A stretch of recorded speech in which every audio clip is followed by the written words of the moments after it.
For our last story tonight, let's talk about fundamental rights. These are basic human freedoms and rights which are guaranteed to every citizen.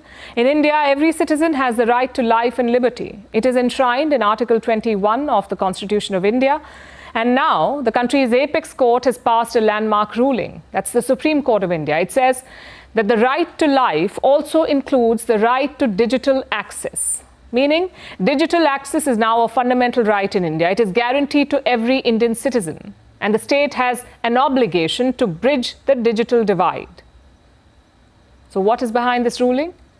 And will it work on the ground? Here's a report. Pragya Prasoon was 22 when a man threw acid at her. She had 47% burns. She went through 9 surgeries.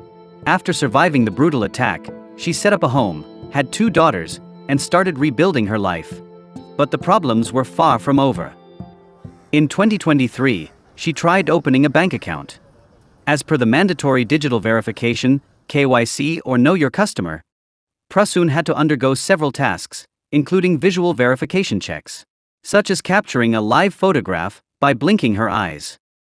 But Prasoon couldn't do it. The acid attack had left her eyes disfigured. So she couldn't open her bank account. Soon, outrage on social media followed. The bank made an exception. Prasoon got her account, and that is when she vowed to bring about change. She filed petitions in court, raising concerns about how disabled persons, including acid attack survivors, find it nearly impossible to complete the KYC process successfully. And now, in response to the public interest litigations, India's apex court has passed a landmark judgment. The Supreme Court has ruled that digital access is a fundamental right, meaning it is a basic and inherent liberty guaranteed to every Indian citizen. The order says inclusive and meaningful digital access to governance and welfare part of the fundamental right to life and liberty. It says that the state has an obligation to create an inclusive digital ecosystem for the marginalized, underprivileged, vulnerable, disabled, and historically excluded sections. Now, this may be surprising. After all, digital penetration is quite high in India. The world's populous nation is home to about 806 million internet users. But this doesn't mean that they all have equal access to digital welfare instruments. For instance, as per government data, only 24% of rural households have internet access, compared to 66% in cities. According to the apex court, there is an unfriendly digital atmosphere in the country. At a time when access to education, healthcare, and economic opportunities is increasingly allowed via digital means.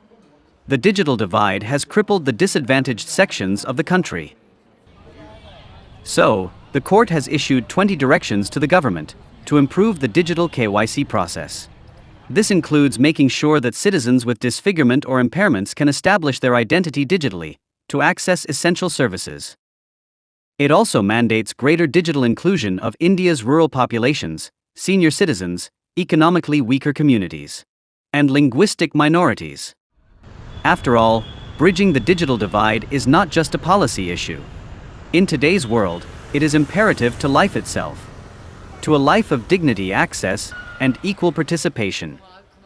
The Supreme Court has taken a step in the right direction. Now, real change on the ground must follow. There's all this hype around AI, and I feel like you've been able to kind of see through that and make very rational investments at each step along the way. But like really at the end of the day, if this is going to lead to massive increases in productivity, that needs to be reflected in major increases in GDP.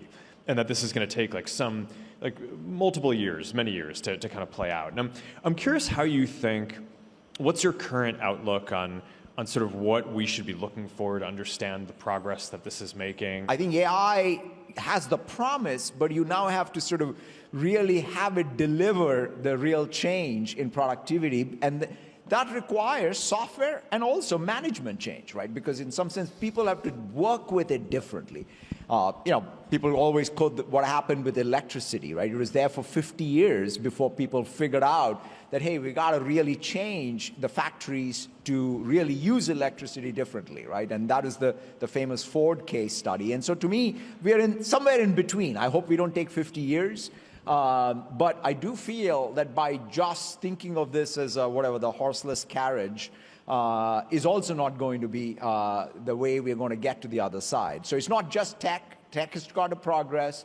You got to put that into systems that actually deliver the new work artifact and workflow. Yeah, well, we're all investing as if it's not going to take 50 years. So I hope it doesn't take 50 years. As Pope? I'd like to be Pope. That would be my #1 choice. No, I don't know. I have no preference. I must say we have a cardinal that happens to be out of a place called New York who's very good. So we'll see what happens. Ahead of a gathering to elect a new pope, survivors of sexual abuse by Catholic priests have called on cardinals to choose someone with a zero-tolerance policy. Survivors, and we believe the world and Catholics, do not want another pope elected who has been involved in covering up child sex crimes. This seems like an extraordinarily reasonable and relevant criteria that should be the priority in who these cardinals are going to elect among themselves to lead the Catholic Church. The Church has been shaken for decades by scandals involving paedophile priests and the cover-up of their crimes that have damaged its credibility and discredited the Catholic hierarchy. People need to know. People need to know, and I know this is a notoriously secret process, but if there's any indication from what we've heard thus far from the College of Cardinals, and that they announced that abuse would be a priority in this conclave, it goes to show that when survivors speak out, it is gumming up the works. It is forcing them to think about the decision that they're going to make. And cardinals are gathering in Rome ahead of a secret meeting to elect a new pope known as the Conclave, which is due to start on the 7th of May. Jeg er på mission. Jeg rejser til Grønland, og jeg er glad for hver gang jeg kommer til Grønland. Og jeg synes, jeg har fået et fantastisk vejr her i Nuuk. Ja, det er dejligt vejr i Nuuk. Ja. Altid godt. Jeg synes, det sender et signal om, at kongen han rigtig gerne vil Grønland, og han rigtig godt kan lide Grønland, og det bånd, der har været stærkt mellem kongehuset og den grønlandske befolkning, det stadig er stærkt. Jeg tror, det er vigtigt for kongen også at komme herop sådan regelmæssigt i forvejen. I forhold til den udenrigspolitiske situation, der synes jeg, vi arbejder med det et lidt andet sted, men jeg er glad for, at kongen han kan komme herop og vise også den grønlandske befolkning, at hans kærlighed til landet, det stadig er sådan, og vi glæder os altid til at invitere ham her. Following a second day of meetings of the expanded BRICS group, Brazil's foreign minister highlighted the bloc's commitment to a more cooperative and balanced global order. Without naming the United States, ministers voiced concerns about the rise in protectionist measures, which they said were inconsistent with World Trade Organization rules. Não interessa ao Brasil nem aos nossos parceiros do BRICS viverem. It's not in the interests of Brazil or our BRICS partners to live in a fractured world. We need to strengthen multilateralism and cooperation as tools to address contemporary challenges. The motto that Brazil adopted for its BRICS presidency is to strengthen Global South cooperation for more inclusive and sustainable governance. The bloc of 11 developing nations face daunting challenges from the Trump administration's unilateral tariffs, which have raised concerns about a global economic slowdown. Na sessão de ontem debatemos. We discussed the role of BRICS in promoting peace, resolving conflicts peacefully, and overcoming global crises. There were clear statements about the need to strengthen the role of the United Nations, especially highlighting the urgency of reforming the Security Council in order to make it more representative, legitimate and effective, particularly with greater participation from Africa, Asia and Latin America. The bloc now includes Brazil, Russia, India, China, South Africa, Saudi Arabia, Egypt, the United Arab Emirates, Iran, Ethiopia and Argentina. The ministerial meeting was in the lead-up to the 16th BRICS summit, which will bring together the heads of state in Rio de Janeiro in July.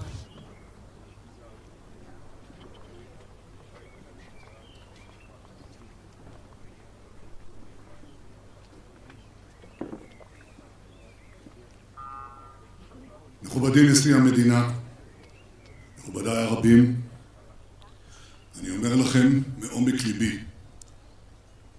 כולנו תמיד יחד. כולנו חלק מסיפור גדול אחד. הסיפור המופלא של תקומת ישראל, שלצערנו נקנית בכאב ובדם. על כך נאמר במקורותינו, ושנאמר כאן, בדמייך חיי. ולכן אני אומר בשם יקירנו, נוסיף חיים, נבנה את ארצנו, ננצח את אויבינו.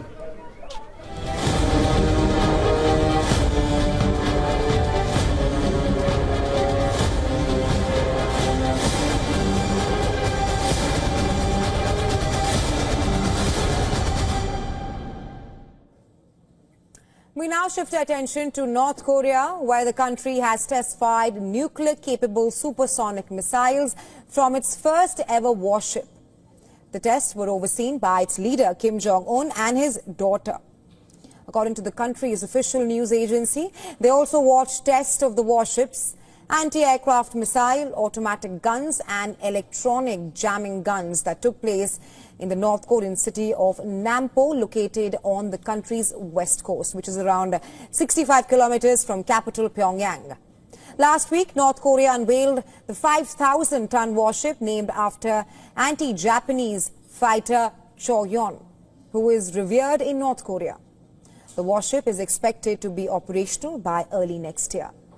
Kim Jong-un said that North Korean Navy's next focus will be towards acquiring a nuclear-powered submarine as a measure to increase the country's deterrence capability, adding that he has called for the country to expedite and increase North Korea's nuclear attack capabilities.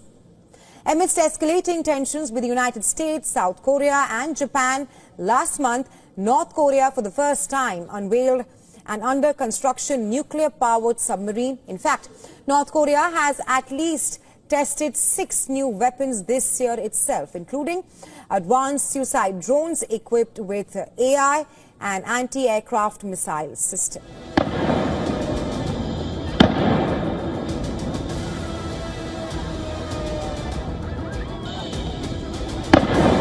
Tensions are crackling across the LOC. Indian Prime Minister Modi has given the armed forces a free hand to track and punish the perpetrators of the Pahalgam attack. Islamabad fears an Indian military action is imminent. Over the years, the two nations have fought 4 decisive wars. Each major conflict began with Pakistani aggression. India hit back harder against every provocation.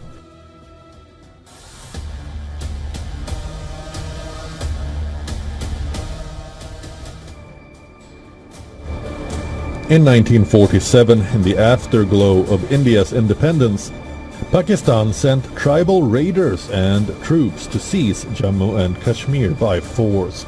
In a swift and decisive response, India airlifted troops and crushed the invasion to secure the valley.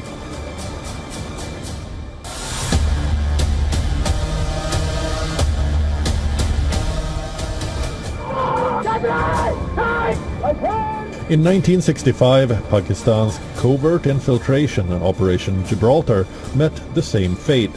India stormed across the international border, advancing toward Lahore and Sialkot, leaving Pakistan reeling and forced to accept a ceasefire on India's terms.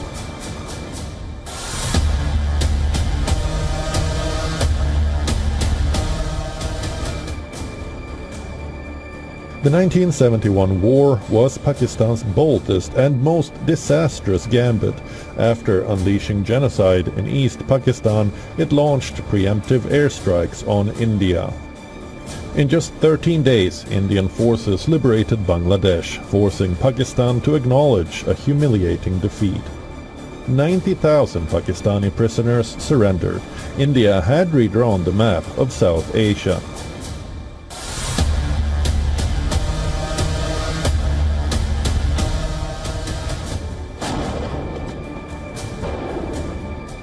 In 1999, in a stealth operation, Pakistani troops and terrorists occupied Indian peaks in Kargil.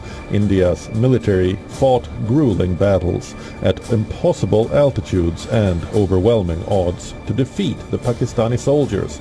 Indian armed forces reclaimed every inch of its land. The world saw who the real aggressor was, and Pakistan was once again left isolated and humiliated.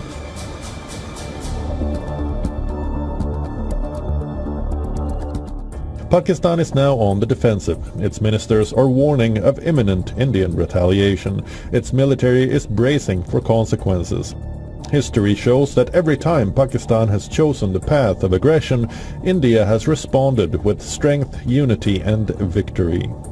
As the world watches the current standoff, Pakistan's fear of a decisive Indian response is rooted in the hard lessons of the past. Bureau Report, WION, World is One. And now from New Delhi to Beijing, which has taken its trade war with the United States beyond boardrooms and tariff charts, and has landed directly in the spotlight of global media. In a fiery cinematic video titled Never Kneel Down, released by its foreign ministry, Beijing has declared open defiance against President Donald Trump's economic tactics. With sweeping music, rocket imagery, and bold claims of American bullying, the video positions China, ironically, as a defender of global fairness. Here's more on China's escalation.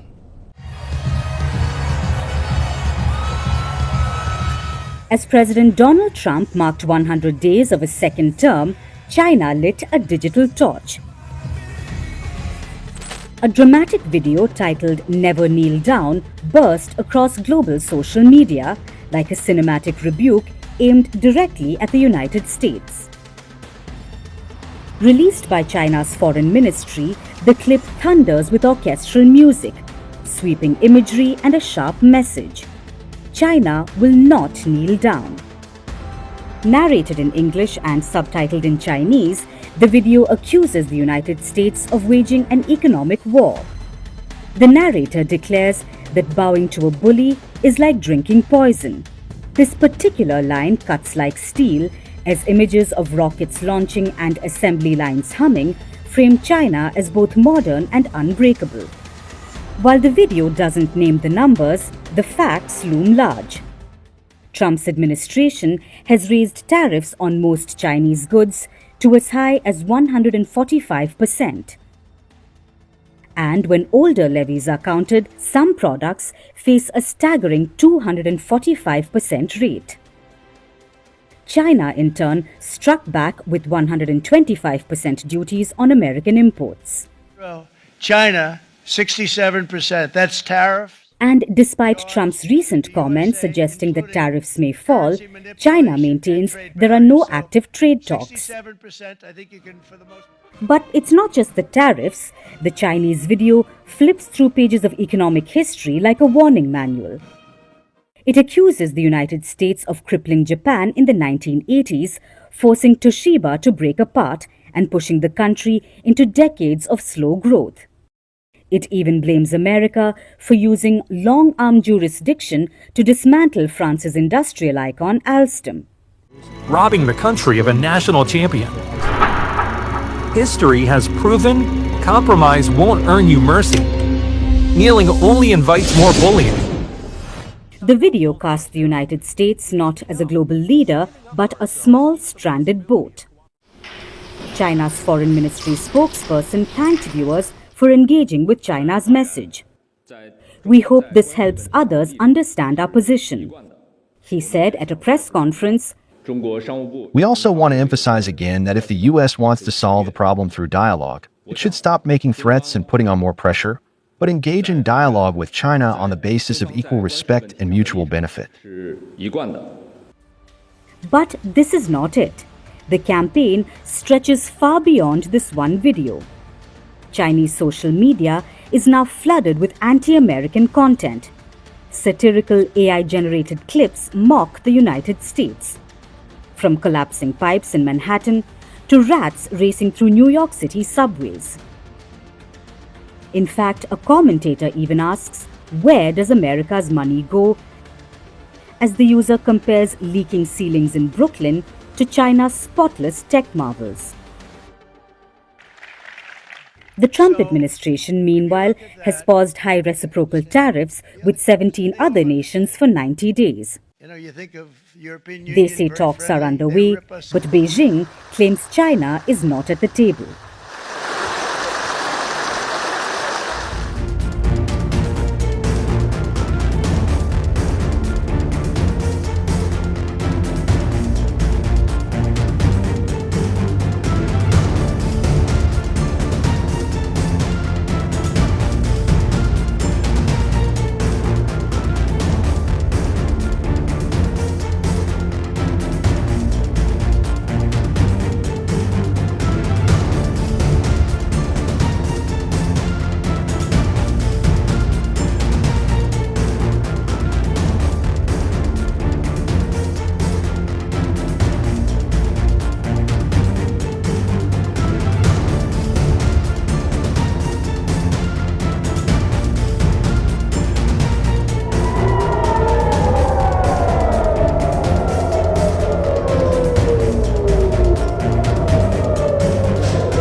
has been rapidly expanding its military deployment in northern Iraq ever since the Kurdistan Workers' Party or PKK declared ceasefire early last month.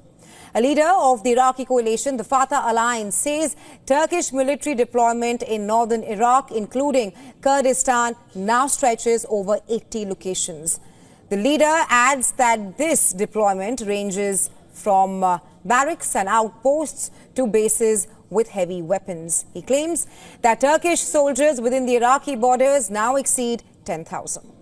The Fatah Alliance is a part of the coordination framework that has major influence in Iraq.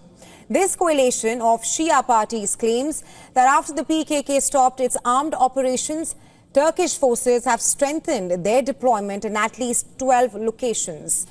Just last month, the PKK declared an immediate ceasefire in its insurgency operations against Turkey.